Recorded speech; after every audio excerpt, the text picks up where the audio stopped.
Hi there, welcome to Chesapeake Bites. I'm Chef John Shields, founder of Our Common Table. Join us as we travel around the bay, taking tasty bites of all that Chesapeake has to offer. In this series, we present one recipe every Wednesday, demonstrating how you can eat well, protect our environment, and rebuild our local food economy one dish at a time. This week on Chesapeake Bites, we'll be preparing crispy rockfish tacos with Lime-Jicama slaw and avocado cream. The star of this dish is the legendary rockfish. These tacos are perfect for a springtime or anytime party. So what I'm going to do is cut up some of the rockfish. That's a beautiful. Isn't that beautiful? It is beautiful. Oh, that smells good. That's like a hickory kind Rockfish is sometimes hard to get. We call it rockfish here in Maryland and around the Chesapeake, but it's actually a striped bass. They're fairly large. I mean, that's a large piece of fish. This is a big, it's a big, big extra boy. large rockfish. So we're going to do this. I'm cutting it into pieces so that we can fold it inside a taco. So you don't want great, big, huge pieces. You're going to be more like so. See? Oh, like little chunks. Yeah, like just little chunks. Okay. So I'm like cutting that up. Now, one of the things to remember, Mare, and Yes, sir. everybody at home, rockfish, especially right now, can be extraordinarily expensive. Okay. It just is. It's difficult to get sometimes and very expensive. So a great alternative would be the blue catfish. Oh, we talked about that We in an talked earlier about, episode. Yep. for those of you that watch us on a regular basis, you know how I always am talking about the blue catfish, which is an invasive species. And so there's too much of it in the bay. We need to get it out, and it is a wonderful eating fish. It really has a wonderful flavor. So you can do the same kind of chunks with the blue catfish, and it is way the hell cheaper. Trust me. I like way it. I like cheaper.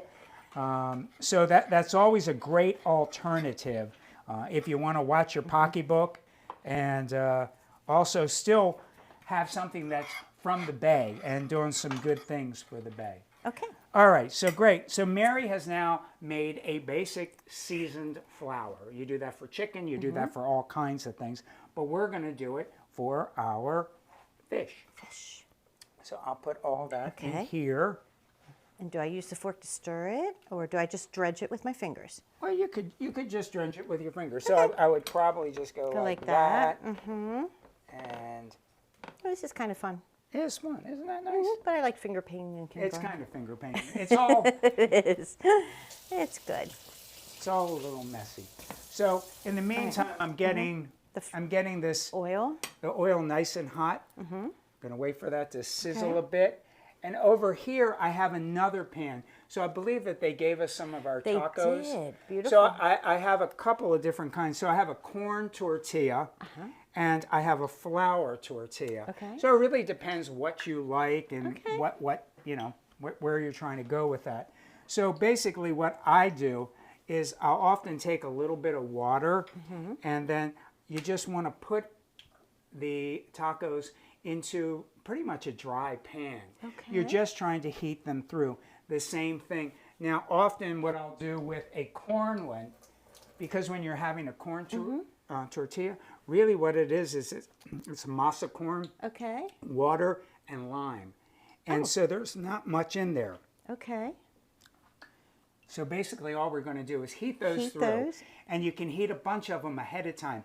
Put them in a towel, put them in the oven, and so then you're ready to go for when your guests come. You can have a whole, we could say a whole enchilada, but we're not doing enchiladas. So, so we're doing that. Okay, let me see how that's feeling. Okay, we got a little bit of sizzle there. Okay. Good. Yes, we do. So basically what you're going to do at that point is just put some of the rockfish in. We'll just put a few pieces in so it gets a little bit hotter, like so. And we're just going to cook it for, it's probably going to take 3 to 5 minutes to cook up some of these things. It cooks very quickly then. It does. Okay. It doesn't take a whole long period of time to do that. So we'll get a couple more pieces in here. Okay. So like you can it. see how these are browning They're up nicely beautiful. already. Let me watch you turn. I don't turn mine very well, but that was only like maybe 2 minutes. It is. It doesn't take very long at all. And for those of you who are like me, I don't cook fish a lot except for salmon.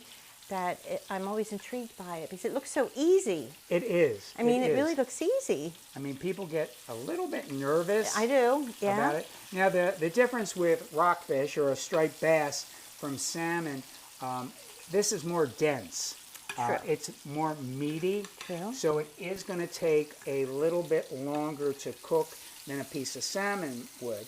And the other thing about rockfish is you don't really specifically want it to be opaque. Okay. You want it to be cooked through. You don't want to overcook it, but you don't. You know how salmon, we sometimes, oh, I want that really rare. Not so much with the rockfish. Okay. You're not really looking for that.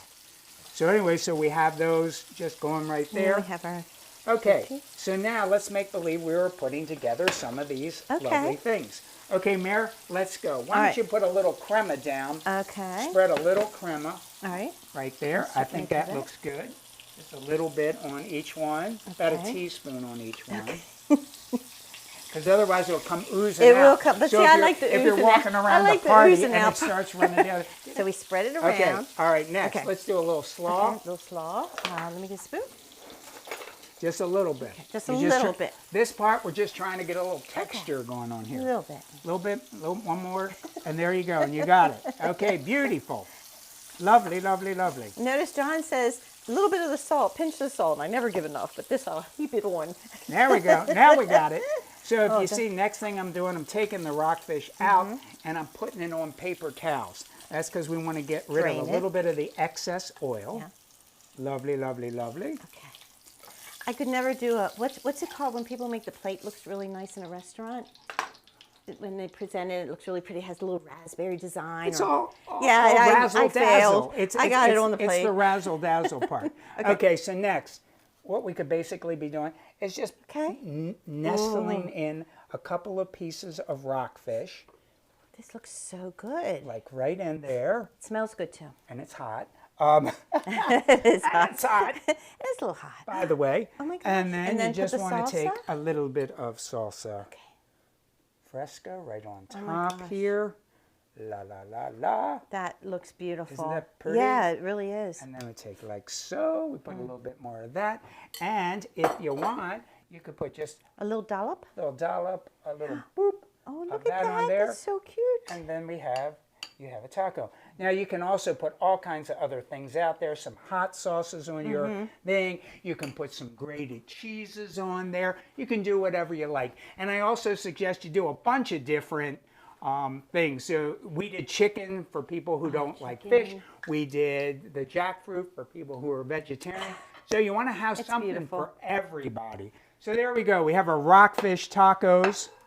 Thanks so much for watching. We hope that you got some ideas to recreate in your own kitchen and learned a little something along the way. For more information on our common table and our mission to eat well, protect our environment, and rebuild the local food economy one dish at a time, check out our website and join us on social media.